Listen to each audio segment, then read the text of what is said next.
Hello students, मैं हूँ पप्पादित्य चक्रवर्ती and you are watching my YouTube channel Chemistry for NEET, जहाँ पर केमिस्ट्री के टफ से टफ प्रॉब्लम को बहुत ही सिंप्लीफाइड फॉर्म में आपको समझाने का कोशिश करता हूँ मैं। तो आज जो चैप्टर हम डिस्कस करेंगे वो है पीरियडिक टेबल। तो पीरियडिक टेबल का आवश्यकता कैसे हुआ, what was the necessity to form a periodic table. Periodic table किया किसने था? मेंडल ने किया था।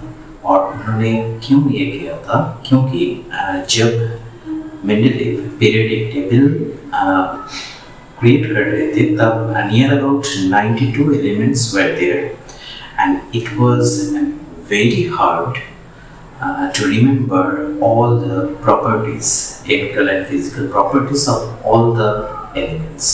जैसे कि आप बायोलॉजी में क्या करते हैं, हम दो क्लास में हम एनिमल और प्लांट्स में डिवाइड करते हैं। फिर एनिमल को और डिवीजन में लाया जाता है। वो है क्या? मैमल्स होता है, रेप्टाइल्स होता है। तो जो रेप्टाइल्स होता है, रेप्टाइल्स क्या करते हैं? वो क्रॉल करता है, वो अंडे देते हैं। तो हर एक रेप्टाइल्स, अगर हम रेप्टाइल्स का ये सब कैरेक्टरिस्टिक्स जान ले तो हमें अलग से याद नहीं करना पड़ेगा क्या ये जो अलग अलग तरह का जो रेप्टाइल्स है, जो स्नेक्स है और जो लिजर्ड्स है, वो सब एक ही तरह उसमें उन्होंने सब में एक ही तरह का कैरेक्टरिस्टिक्स होगा। तो ऐसे करके मैमल्स हम लोग हैं, मैमल्स है, और जो काऊ होता है, जो मंकीज होता है, वो सब मैमल्स होता है। तो हमारे कैरेक्टरिस्टिक्स भी ऑलमोस्ट सेम है, पर डिफरेंस तो ज़रूर है। तो जहाँ पर कहीं भी एनिमली होगा वहाँ पर तो क्वेश्चन अरेज करेगा और उसका एक्सप्लेनेशन भी हमारे पास होना चाहिए। तो ऐसे करके जो एलिमेंट्स है, एलिमेंट्स को उन्होंने मेंडलीव ने क्या किया, उन्होंने उसको डिवाइड किया 8 ग्रुप्स में और 7 पीरियड्स में। उन्होंने देखा कि अगर हम एलिमेंट्स के according to the increasing atomic number, पहले होता है एटॉमिक वेट और उसके बाद आया एटॉमिक नंबर। तो इंक्रीजिंग एटॉमिक नंबर में अगर हम जाते हैं तो 8 एलिमेंट्स में आकर उसका केमिकल और फिजिकल कैरेक्टरिस्टिक्स का रिपीटेशन होता है। जैसे कि नाइट्रोजन, अगर हम नाइट्रोजन से शुरू करें और according to its atomic number हम बढ़ते चले तो क्या होगा? नाइट्रोजन के बाद क्या आता है? नाइट्रोजन के बाद oxygen, fluorine, neon, sodium, magnesium, aluminium, silicon, phosphorus. So the 8th element after nitrogen is phosphorus. So it is expected, or it was observed actually by Mendeleev that it was a huge work actually by Mendeleev। उन्होंने बहुत सारे chemical reactions किए और उसके बाद उन्होंने ये conclusion में आया कि किसी भी एलिमेंट से आप अगर शुरू करो और according to its increasing atomic number अगर आप बढ़ते चलो तो 8th एलिमेंट जो आता है उसके केमिकल और फिजिकल कैरेक्टरिस्टिक्स सेम होता है। तो इसीलिए उन्होंने 8 ग्रुप्स उन्होंने क्रिएट किए and so as that the 8th element वो क्या आएगा? वो एक ही ग्रुप में आएगा। यहाँ पर देखो नाइट्रोजन के 8th एलिमेंट फास्फोरस उसके नीचे ही है और फास्फोरस के नीचे होगा आर्सेनिक, एंटीमोनी, बिस्मथ। वो सारे के फिजिकल और केमिकल कैरेक्टरिस्टिक्स ऑलमोस्ट सेम होगा। मैंने ऑलमोस्ट कहा क्योंकि मैंने पहले ही बताया कि एनोमली तो होगा ही। तो जहाँ पर भी एनोमली होगा वहाँ पर क्वेश्चन डेफिनेटली आएगा और क्वेश्चन आएगा तो उसका आंसर भी हमारे पास होगा। तो किसी भी एलिमेंट्स को लेकर कार्बन के बाद 8th एलिमेंट क्या होता है? कार्बन के बाद nitrogen, oxygen, chlorine, neon, sodium, magnesium, aluminium, silicon. So carbon के 8th एलिमेंट होता है silicon and it was observed that the chemical and physical characteristics of carbon and silicon are same. तो यहाँ पर कार्बन के नीचे इसीलिए सिलिकॉन है 8th ग्रुप्स क्रिएट करने का यही था कारण। तो इसके बाद हमने तो सारे एलिमेंट्स को नहीं लिखे, हम जस्ट 20 तक यहाँ पर लिखे हैं। आपको भी याद करना होगा, 30 तक आपको ज़रूर याद करना चाहिए। इसके बाद आता है scandium, vanadium, titanium, chromium, manganese, iron, cobalt, nickel, copper, zinc. तो स्कैंडियम से शुरू होकर जिंक तक ये जो 10 एलिमेंट्स एलिमेंट्स है इसको ट्रांजिशनल एलिमेंट्स कहते हैं। इसके बारे में भी हम डिस्कस ज़रूर करेंगे। तो पहले हम देखते हैं कि मैंने दोहरा रहा हूँ कि फिजिकल और केमिकल कैरेक्टरिस्टिक्स, तो व्हाट वर दोज और what are those physical and chemical characteristics जिसका हम बात कर रहे हैं, जो एक ग्रुप में जो जितने सारे एलिमेंट्स है सब में एक ही नजर आता है। जैसे कि हीलियम, नियॉन, आर्गन, इसके बाद आएगा krypton, xenon, electron.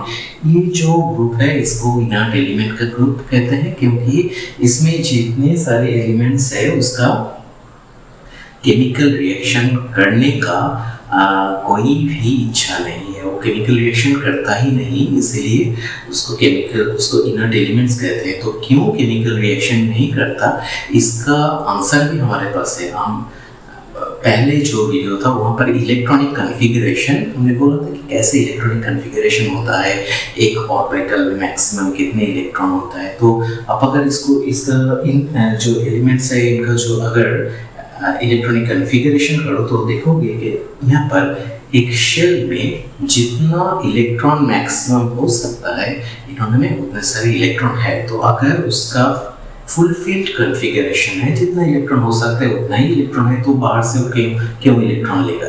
Chemical reaction occurs by exchange of electrons, और electrons are responsible. Electrons present in the valence shell or outermost shell are responsible for a chemical reaction.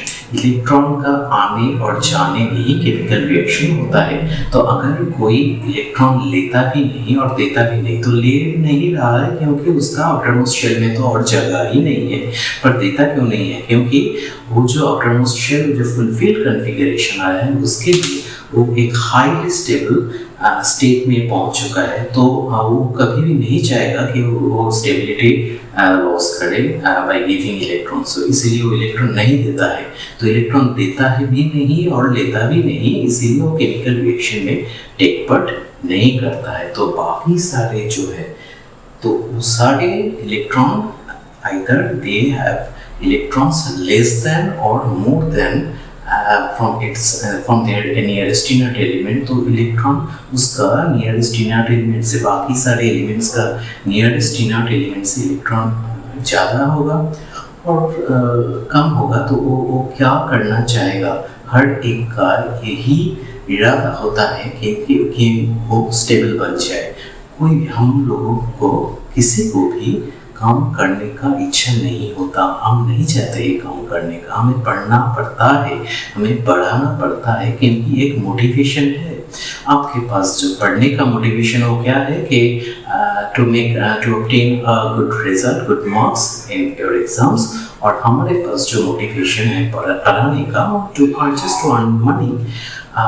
पर अगर हमारे पास वो motivation नहीं होता हम लोग काम नहीं करते। हम काम करते पर हमारी नज़र हर वक्त उस संडे की तरफ रहता है जहाँ पर हमें छुट्टी मिलेगा, और हॉलीडेज की तरफ रहता है जहाँ पर हमें छुट्टी मिलेगा। तो this is a natural thing कि हम स्टेबल होना चाहते हैं, हम काम करना नहीं चाहते, हम स्टेबल होना चाहते हैं। तो ऐसे ही जो एलिमेंट्स है ये भी तो नेचुरल है, तो नेचर का ही प्रोडक्ट है, तो ये भी नेचुरल है। तो एलिमेंट्स का भी एक टेंडेंसी है to become stable. So how can they get stability? Just by achieving the electronic configuration of a stable inert element. Okay, तो इसीलिए वो इनर्ट एलिमेंट की तरह स्टेबल होने के लिए either they accept electron or gain or they lose electron, or by losing or accepting electron they take part in chemical reaction. They don't know a chemical reaction is occurring. They are just doing that to make themselves stable. पर इसके result में तो chemical reaction होता है, product बनता है, वो तो केमिकल बॉन्डिंग का चैप्टर हो गया। तो हम लोग इसके बारे में भी हम डिस्कस तो ज़रूर करेंगे किसी और वीडियो में। आज हम देखेंगे कौन कौन फिजिकल कैरेक्टरिस्टिक्स और केमिकल कैरेक्टरिस्टिक्स है और उसका वेरिएशन कैसे हो रहा है डाउन अ ग्रुप और अक्रॉस अ पीरियड। पहले देखो, अगर आप इसका ये जो एलिमेंट्स है 20 तक के एलिमेंट्स इसका अगर आप इलेक्ट्रॉनिक कन्फिगरेशन करो तो इलेक्ट्रॉनिक कन्फिगरेशन में क्या देखोगे, इसका तो हुआ हाइड्रोजन, हाइड्रोजन के हो गया 1s1। हाइड्रोजन का कन्फिगरेशन अगर हम करते हैं तो 1s1 होता है। हाइड्रोजन का नीचे एक ही ग्रुप में, सेम ग्रुप में हाइड्रोजन का नीचे है लिथियम, और लिथियम का नंबर ऑफ इलेक्ट्रॉन्स है 3, तो लिथियम का कन्फिगरेशन क्या होगा 1:2s1। So it is 1:2s1। Lithium के नीचे है सोडियम, सोडियम के पास 11 इलेक्ट्रॉन है, तो सोडियम का कन्फिगरेशन क्या होगा 1s2, 2s2, 2p6, then 3s1। और उसका नीचे है पोटेशियम, और पोटेशियम का कन्फिगरेशन क्या होगा 1:19 electrons are there, so 1:2, 2s2, 2p6, 3s2, 3p6, then 3d में नहीं जाता है। 3p के बाद आपको ज़रूर मालूम है ये 3p के बाद 3d में नहीं जाता है इलेक्ट्रॉन, 4s में जाता है। तो यहाँ पर कितना हुआ 2 2 4 6 10 12 6 18 और 1 जो इलेक्ट्रॉन हो वो 3d में नहीं जाएगा, वो 4s में जाएगा, तो कन्फिगरेशन हुआ 4s1। तो अगर आप सबका इलेक्ट्रॉनिक कन्फिगरेशन देखते हो तो सबका आउटर मोस्ट शेल में electronic configuration of all the elements in their outermost shell is same। इन सब के पास एक ही इलेक्ट्रॉन है आउटरमोस्ट शेल में, और आउटरमोस्ट शेल का जो ऑर्बिटल है वो s ऑर्बिटल है, तो सबका कॉन्फ़िगरेशन। अब अगर इसको जनरलाइज करो तो एक ग्रुप में आउटरमोस्ट शेल का कॉन्फ़िगरेशन हर एक सेम होता है, और इसमें क्या होगा ये हम इसको ns1 लिख सकते हैं। ns1 n1 हो सकता है जो हाइड्रोजन के लिए है, जब n2 होगा 2s1, this is the outermost shell electronic configuration of lithium, when ns3 3s1 is the outermost shell electronic configuration of sodium। उसके बाद आता है पोटेशियम, पोटेशियम के बाद आता है रुबिडियम, सीजियम, फ्रांसियम, तो उसका इलेक्ट्रॉनिक कॉन्फ़िगरेशन करने का आपका ज़रूरत नहीं है। आप कह सकते हो कि इसका आउटरमोस्ट शेल कौन सा होगा, उसके जस्ट नीचे पोटेशियम के नीचे होगा रुबिडियम, तो उसका आउटरमोस्ट शेल का इलेक्ट्रॉनिक कॉन्फ़िगरेशन हुआ। इसका अगर 4s1 आता है उसका नीचे का जरूर रुबिडियम का 5s1 होगा, रुबिडियम सीजियम का होगा 6s1 एंड फ्रांसियम का होगा 7s1। तो देखो जब तुम ऊपर से नीचे की तरफ जाते हो, hydrogen, lithium, sodium, potassium, then rubidium, caesium and francium, तो आप क्या देखते हो कि एक शेल बढ़ रहा है। यहाँ पर कितना शेल था, एक ही शेल था। यहाँ पर कितना हुआ, 2 शेल, यहाँ पर 3, यहाँ पर 4, उसके बाद जरूर 5 होगा, देन 6, देन 7। तो अगर एक ही ग्रुप में ऊपर से नीचे आप अगर जाते हो तो एक शेल का इंट्रोड्यूस हो रहा है। नाउ इलेक्ट्रॉन्स आर पुल्ड, और electrons are getting attracted by the nucleus, क्योंकि न्यूक्लियस तो पॉजिटिवली चार्ज्ड है, वहाँ पर प्रोटॉन्स है, and electrons are negatively charged, opposite charges attract each other by electrostatic force of attraction. तो ये जो फोर्स ऑफ अट्रैक्शन ये डिस्टेंस के ऊपर डिपेंड करता है। तो डिस्टेंस अगर बढ़ रहा है तो फोर्स ऑफ अट्रैक्शन भी कम होता जाएगा, क्योंकि इट इज इनवर्सली प्रोपोर्शनल। देखो हम अपने जो पापा मम्मी के साथ रहते हैं तो वो नियर और क्लोज इंटरेक्शन होता है, और उनसे हमारा अट्रैक्शन भी ज़्यादा है, और जो हमारे रिलेटिव्स होता है जिसके साथ हम नहीं रहते उनसे हमारा अट्रैक्शन भी कम ही होता है। So this is the law of nature, attraction is inversely proportional to distance. Distance अगर बढ़ेगा तो अट्रैक्शन कम होता जाएगा। Now nucleus is pulling the outermost electron। So आप अगर उस इलेक्ट्रॉन को एटम से अलग करना चाहते हो तो आपको एक ऑपोजिट फोर्स देना होगा which will be equal or greater than the force of attraction by the nucleus। तो न्यूक्लियस के ऑपोजिट में आपको एक फोर्स देना होगा to remove the electron from the outermost shell. ये जो फोर्स है ये तो कोई मैकेनिकल फोर्स नहीं होगा, यहाँ पर एक पॉजिटिव चार्ज एक नेगेटिव चार्ज को पुल कर रहा है अपनी तरफ। तो एक पॉजिटिव पोटेंशियल एक नेगेटिव पोटेंशियल को पुल कर रहा है अपनी तरफ। तो अगर उस नेगेटिव पोटेंशियल और उस इलेक्ट्रॉन को अगर आप इस अट्रैक्शन से रिमूव करना चाहो तो ठीक उल्टा दिशा में आपको एक पॉजिटिव पोटेंशियल क्रिएट करना होगा, जो ये न्यूक्लियस का जो टोटल पॉजिटिव चार्ज है उससे ज़्यादा होना चाहिए, तभी ना इलेक्ट्रॉन न्यूक्लियस को छोड़कर उस पॉजिटिव पोटेंशियल की तरफ जाएगा। तो ये जो पॉजिटिव पोटेंशियल होता है, ये इस पोटेंशियल को कहते हैं आयनाइजेशन पोटेंशियल, क्योंकि हम लोग तो आयनाइज कर रहे हैं ना। हम अगर इलेक्ट्रॉन को रिमूव कर रहे हैं एटम से, तो मतलब एटम के ऊपर एटम न्यूट्रल नहीं रहेगा, एटम के ऊपर एक पॉजिटिव चार्ज आएगा। एटम न्यूट्रल क्यों होता है? क्योंकि न्यूक्लियस में जितने प्रोटॉन्स होता है, टोटल जो शेल्स होता है उसमें उतने सारे ही इलेक्ट्रॉन होता है। The charge of a proton is same to the charge of electron. उसका चार्ज का क्वांटिटी सेम होता है, एक पॉजिटिव चार्ज होता है और एक नेगेटिव चार्ज होता है। तो अगर एक इलेक्ट्रॉन को आप रिमूव कर रहे तो आप एक इलेक्ट्रॉन तो कम हो गया, तो अब पॉजिटिव पोटेंशियल और पॉजिटिव चार्ज बढ़ गया, तो वो एटम्स और न्यूट्रल नहीं रहेगा, उसके ऊपर एक पॉजिटिव चार्ज होगा, वो आयनाइज होगा, वो कैटायन फॉर्म करेगा। तो ये इसीलिए इलेक्ट्रॉन को निकलने के लिए जो एनर्जी और जो पोटेंशियल हमको देना है और देना होता है, और जो पोटेंशियल रिक्वायर्ड, जो एनर्जी रिक्वायर्ड होता है, उसको कहते हैं ionization potential or ionization energy. So what is ionization energy? Ionization energy is the amount of energy required to remove an electron from the outermost shell of an atom in its free gaseous state. एक atomic form में होता ही नहीं, atom तो molecule form करेगा।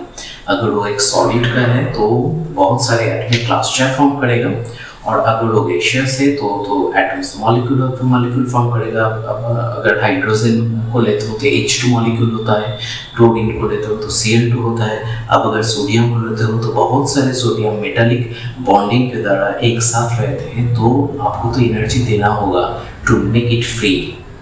तो इसके लिए जो एनर्जी रिक्वायर्ड है वो आयनाइजेशन एनर्जी नहीं है। तो पहले आपको एटमाइज करना है, वो मॉलिक्यूलर फॉर्म से एटॉमिक फॉर्म में जाना चाहिए। तो इसीलिए जो इसका जो एनर्जी रिक्वायर्ड है वो अलग है।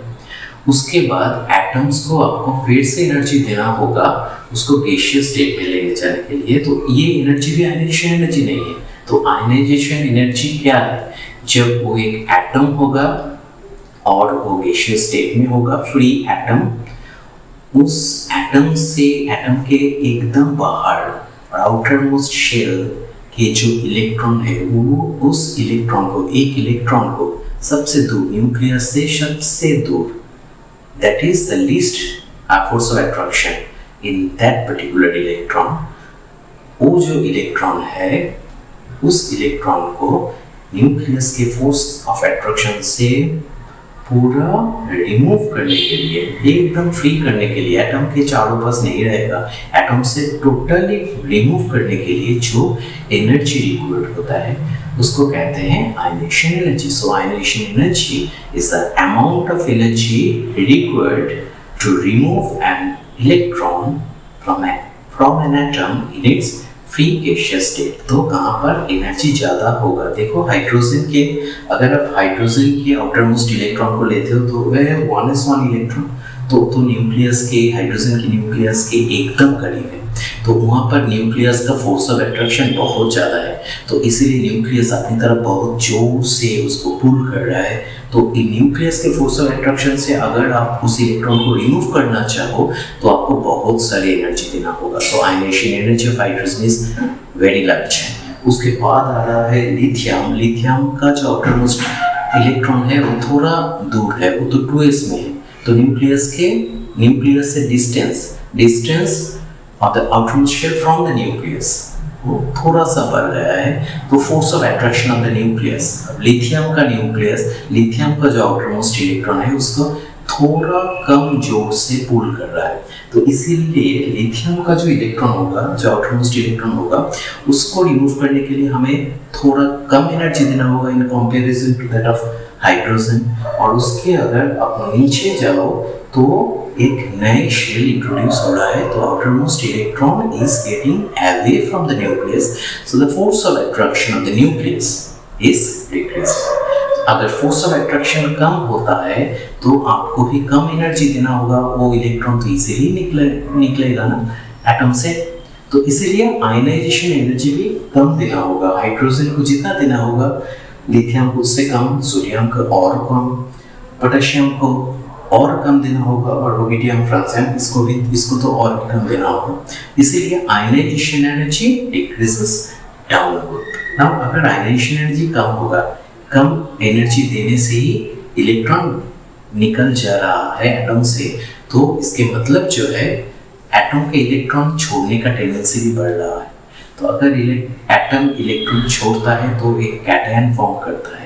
इसको छोड़ने का जो टेंडेंसी है, इसको इलेक्ट्रोपॉजिटिव कैरेक्टर कहते हैं। तो electropositive character, that means the tendency to lose electron is also increasing down a group.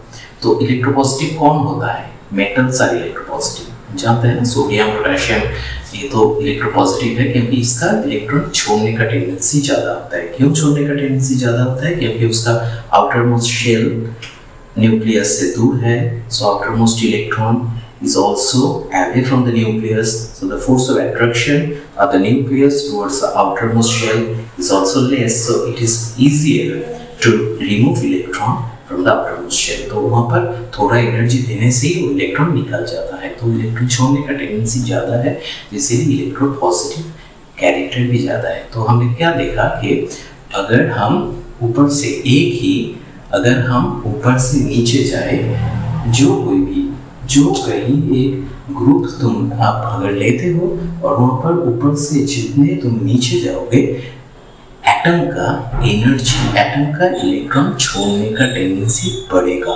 क्योंकि एटम का साइज बढ़ रहा है। क्यों साइज बढ़ रहा है? क्योंकि a new shell is being introduced. Okay, समझ में आया जरूर।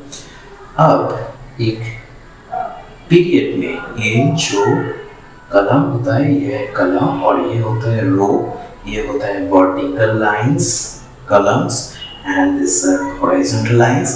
हॉरिजॉन्टल लाइंस को तुम क्या कहते हो? ये रो को क्या कहते हैं? इसको कहते हैं periods, and this are called groups. तो इन ग्रुप आप अगर डाउनवर्ड जाओगे तो क्या होगा? आयनाइजेशन एनर्जी कम होता है, एनर्जी इलेक्ट्रॉन छोड़ने का टेंडेंसी ज़्यादा हो रहा है। इसका मतलब क्या है? Electropositive character increasing, that means the metallic character is also increasing। तो ऊपर से जितने नीचे जाओगे metallic character बढ़ेगा। तो potassium is more metallic than sodium, and rubidium is also more metallic than potassium, ऐसे करके बढ़ रहा है। Now अगर आप एक across a period जाओ तो configuration आप अगर करो सोडियम की इलेक्ट्रॉनिक कॉन्फ़िगरेशन क्या है? सोडियम का ऑलरेडी मैंने लिख दिया है। सोडियम का एटॉमिक नंबर है 11, सो कॉन्फ़िगरेशन होगा 1:2:6 एंड 3:1। उसके बाद मैग्नीशियम इसका क्या होगा? मैग्नीशियम का क्या होगा? 3:1 के बाद आएगा 3:2, क्योंकि 12 इलेक्ट्रॉन्स आर देयर। उसके बाद एल्युमिनियम का क्या होगा? ये होगा 3:2 के बाद आएगा 3p1। उसके बाद क्या होगा? सिलिकॉन का आएगा 3p2, उसके बाद 3p3, इसके 3p4, इसके 3p5 और इसके 3p6। ओके, सो इलेक्ट्रॉन्स एटॉमिक नंबर बढ़ रहा है, इसका मतलब है प्रोटॉन्स तो बढ़ रहा है ना न्यूक्लियस में, इलेक्ट्रॉन्स तो बढ़ेगा।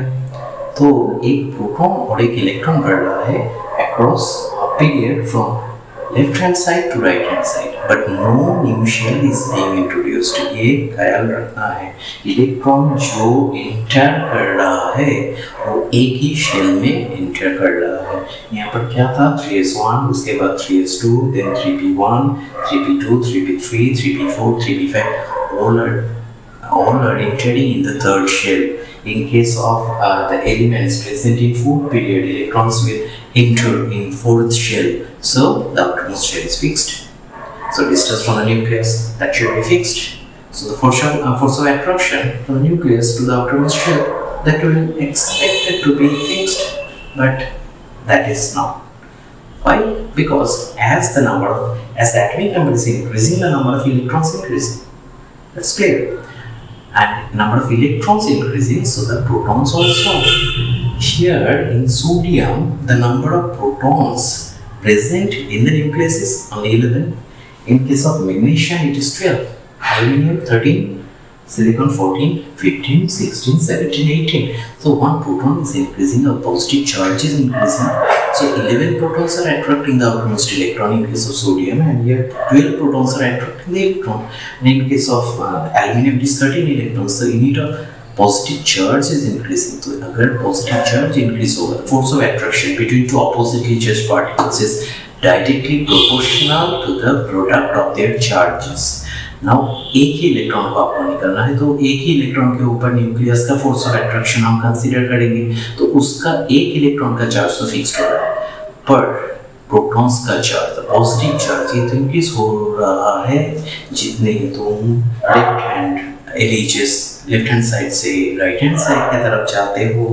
तो लिथियम सोडियम का न्यूक्लियस 11 प्रोटॉन्स लेकर उसका आउटरमोस्ट 3s1 जो इलेक्ट्रॉन है उसको पुल कर रहा है, पर मैग्नीशियम का हो गया 12 प्रोटॉन्स, तो उसका पॉजिटिव चार्ज बढ़ गया, तो फोर्स ऑफ अट्रैक्शन भी बढ़ेगा। तो फोर्स ऑफ अट्रैक्शन अगर बढ़ रहा है from left hand side to right hand side, force of attraction बढ़ेगा, तो that electrons are getting more and more attracted by the nucleus as we go from left hand side to right hand side. तो force of attraction बढ़ रहा है, तो the outermost electron, as the shell is fixed, the outermost electron will come closer and closer to the nucleus. That's why the atomic radius is decreasing. Okay, so come closer to the nucleus, the force of attraction is increasing. So it becomes harder to remove electrons from the outermost shell.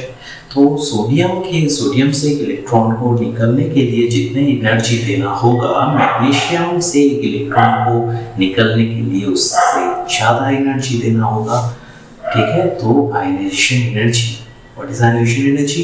Ionization energy क्या होता है कि एक atom का gaseous state में उनसे उसका outermost electron को निकलने के लिए, पूरा निकलने के लिए जो एनर्जी रिक्वायरमेंट है उसको आयनाइजेशन एनर्जी कहते हैं। ओके, तो अगर न्यूक्लियस का फोर्स ऑफ अट्रैक्शन बढ़ रहा है लेफ्ट हैंड साइड से राइट हैंड साइड जाने में, अगर न्यूक्लियस का फोर्स ऑफ अट्रैक्शन बढ़ रहा है तो न्यूक्लियस और जोर से पुल कर रहा है इलेक्ट्रॉन को, आउटरमोस्ट इलेक्ट्रॉन को अपने तरफ, तो उस इलेक्ट्रॉन को रिमूव करने के लिए और भी ज़्यादा एनर्जी देना होगा। That is ionization energy increases across a period from left hand side to right hand side. That's all about ionization energy. Now यहाँ पर कुछ exceptions तो है और exceptions का explanation भी होगा। देखो, नाइट्रोजन के बाद है ऑक्सीजन, तो नाइट्रोजन के बाद ऑक्सीजन, मैंने अभी कहा कि अगर आप लेफ्ट हैंड साइड से राइट हैंड के तरफ जाओगे तो आयनाइजेशन एनर्जी बढ़ेगा। So it is expected that the ionization energy of oxygen will be higher than that of nitrogen, but it is not. It's observe that ये एक exception है, बाकी के लिए ये तो ठीक है, बोरोन से कार्बन का तो ज़्यादा होगा, नाइट्रोजन से ऑक्सीजन का ज़्यादा होना चाहिए, पर वो होता नहीं है। क्यों नहीं होता, उसका आंसर भी हमारे पास है। अगेन ऑक्सीजन के बाद फ्लोरीन, उसका आयनाइजेशन एनर्जी ऑक्सीजन, फ्लोरीन का आयनाइजेशन एनर्जी ऑक्सीजन से ज़्यादा ही होता है। तो यहाँ पर ये एक्सेप्शन किया हुआ है। नाइट्रोजन का अगर तुम इलेक्ट्रॉनिक कॉन्फ़िगरेशन करोगे, नाइट्रोजन का होता है 1:2:2 2p3। Nitrogen is 1:2:2 2p3 and oxygen का होता है 1:2:2 2p4। 1:2:2 2p4। तो नाइट्रोजन जो 3 इलेक्ट्रॉन है 2p ऑर्बिटल में है, और 2p ऑर्बिटल 3 होल्स है, px py and pz। So 3 electrons according to ohm's rule unpaired होकर ही रहेगा ना, तो कॉन्फ़िगरेशन होगा यहाँ पर एक, यहाँ पर एक और यहाँ पर एक। पर ऑक्सीजन के लिए ये चारों इलेक्ट्रॉन 1 2 3 और एक ऐसे हो रहा है। तो नाइट्रोजन को देखो, नाइट्रोजन के जो 2p ऑर्बिटल है वो हाफ फील्ड इलेक्ट्रॉनिक कॉन्फ़िगरेशन में होता है। मैंने पहले कहा था कि helium, neon, argon, krypton, xenon, radon, these are inert element because they have a full field electronic configuration. So full field electronic configuration gives a greater stability. अगर full field में वो सबसे ज़्यादा स्टेबल बन रहा है तो हाफ फील्ड में थोड़ा एक्स्ट्रा तो बनता है स्टेबिलिटी। तो इसलिए nitrogen is more stable then oxygen क्योंकि उसके पास हाफ फील्ड इलेक्ट्रॉनिक कॉन्फ़िगरेशन है। नाउ अगर नाइट्रोजन ए इलेक्ट्रॉन छोड़ेगा तो उसका जो हाफ फील्ड इलेक्ट्रॉनिक कॉन्फ़िगरेशन होगा वो तो लॉस हो रहा है, तो नहीं चाहेगा कि उसका एनर्जी, उसका स्टेबिलिटी लॉस हो। जितने भी थोड़ी स्टेबिलिटी उसका है ऑक्सीजन से ज़्यादा, वो तो उसको नहीं लॉस करना चाहेगा। इसलिए नाइट्रोजन इलेक्ट्रॉन नहीं छोड़ना चाहता है। इसीलिए नाइट्रोजन से अगर आपको इलेक्ट्रॉन रिमूव करना है तो ज़्यादा एनर्जी देना पड़ेगा क्योंकि ऑक्सीजन अगर एक इलेक्ट्रॉन, उसके पास तो एक electron, 1 electron is more than its half filled electronic configuration. So अगर ऑक्सीजन एक इलेक्ट्रॉन छोड़ेगा तब उसको जाकर हाफ फील्ड इलेक्ट्रॉनिक कॉन्फ़िगरेशन मिलेगा। तो ऑक्सीजन के ये टेंडेंसी जरूर रहेगा to achieve the half filled electronic configuration, to achieve that extra stability, it will have the tendency to lose that extra electron. So oxygen उस इलेक्ट्रॉन को easily loose करना चाहेगा। तो ऑक्सीजन से इलेक्ट्रॉन निकलने, ये वाला इलेक्ट्रॉन रिमूव करने के लिए थोड़ा एनर्जी कम देना होगा in comparison to that of nitrogen. इसीलिए नाइट्रोजन के बाद oxygen same present in the same period, oxygen is present nitrogen के बाद है, फिर भी ऑक्सीजन का आयनाइजेशन एनर्जी कम होता है। So that is the explanation. Okay, तो नेक्स्ट वीडियो में हम देखेंगे इलेक्ट्रॉन एफिनिटी क्या होता है और इलेक्ट्रोनेगेटिविटी क्या होता है और बहुत सारी चीज। तो देखते चलो और हमारे साथ रहते चलो। तो इसलिए आपको क्या करना है, आपको जस्ट जो सब्सक्राइब बटन है ना, उस सब्सक्राइब बटन को आपको दबाना है। Okay, thank you.